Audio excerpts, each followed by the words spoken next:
Hi, my name is Rick Pasveer and I'm this year's team manager of Electric Superbike Twente.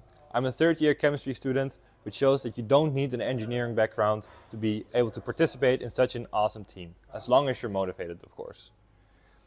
A team manager's job is mainly to make sure that the whole team is pointed towards the same direction and stays motivated during their work. I provide for the team and make sure that they have everything they need to do a great job at engineering. The most exciting part, I think, of being a team manager is being able to talk with many great people, international and national, and participating in awesome events as well.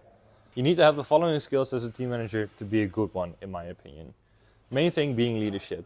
You need to be able to show compassion, be empathic, be a good listener, I think, as well, because you're always listening and talking with people and making sure and you're figuring out what is the best option and what can we do, but also being decisive and stern when it needs to be.